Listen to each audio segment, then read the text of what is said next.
मेरे सहयोगी news room से सत्यम जुड़ गए इसी खबर पर। सत्यम, क्योंकि देखिए कल भी वक्फ कानून पर सुप्रीम कोर्ट में सुनवाई हुई और आज फिर सुप्रीम कोर्ट इस पूरे मामले की सुनवाई करेगा। दोपहर 2 बजे इस मामले में सुनवाई होनी है। क्या कुछ आपके पास अपडेट?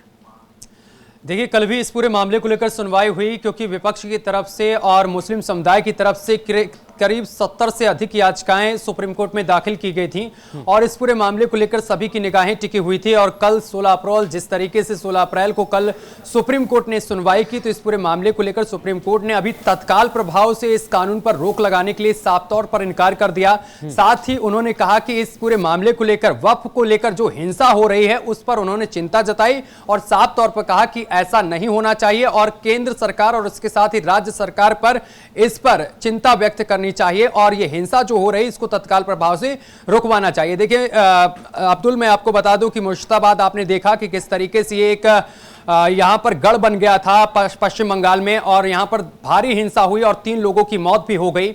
और जबकि मामला ये सुप्रीम कोर्ट में था और सुप्रीम कोर्ट में मामला होने के बावजूद भी विपक्षी दलों और इसके बाद ही इसके साथ ही कुछ मुस्लिम समुदाय के लोगों ने हिंसा की और हिंसा ये जो है वो बहुत ज्यादा हिंसक हो गई, जिसमें 3 लोगों की जान चली गई और इसके साथ ही कई पुलिसकर्मी घायल हो गए। और इसी को लेकर सुनवाई कल हुई और इसको लेकर सुप्रीम कोर्ट ने बहुत जोरदार फटकार पश्चिम बंगाल सरकार को भी लगाई साफ तौर पर।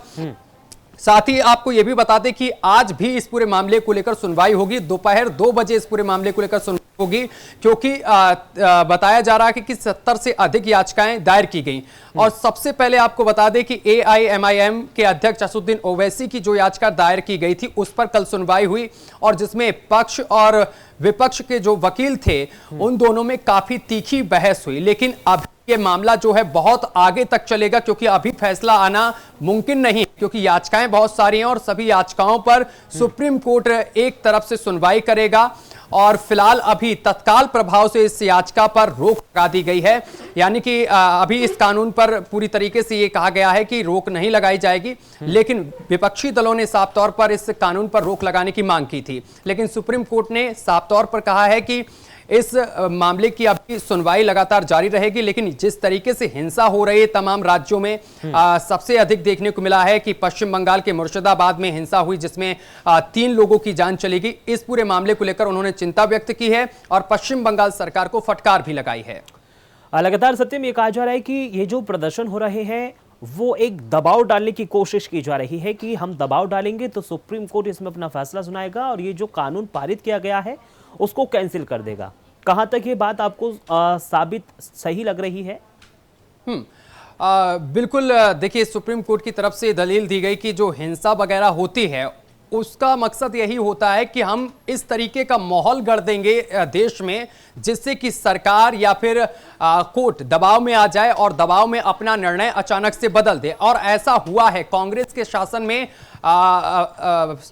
एक मामला था जिसमें ऐसा हुआ है। ठीक वैसा ही करने की कोशिश की गई, लेकिन सुप्रीम कोर्ट की तरफ से साफ तौर पर फटकार लगा दी गई है कि इस तरीके की चीजें बर्दाश्त नहीं की जाएंगी। राज्य सरकारों को इस पर ध्यान देने की जरूरत है। अगर ऐसा हुआ तो राज्य सरकारों के ऊपर भी कार्रवाई की जाएगी और उनकी जवाबदेही भी तय की जाएगी। फिलहाल अभी अगर बात की जाए मुर्शिदाबाद की, तो हिंसा यहां पर पूरी तरीके से शांत है, लेकिन पुलिस प्रशासन पूरी तरीके से इन क्षेत्रों में एक्टिव नजर आ रहा है। आज दोपहर जिस तरीके से इस पूरे मामले की सुनवाई होगी, दोपहर 2 बजे से सुप्रीम कोर्ट में, तो इसमें जो तमाम याचिकाएं दायर की गई हैं विपक्षी दलों से की तरफ से, चाहे फिर AIM के अध्यक्ष असदुद्दीन ओवैसी हो या फिर कांग्रेस हो या फिर तमाम मुस्लिम संगठन, तो इस पूरे मामले को लेकर आज सुप्रीम कोर्ट में एक बार फिर से सुनवाई होगी। देखने वाली बात होगी सत्यम कि 2 बजे सुप्रीम कोर्ट अपना क्या कुछ निर्णय सुनाता है। बहुत बहुत शुक्रिया तमाम जानकारी हमारे साथ साझा करने के लिए।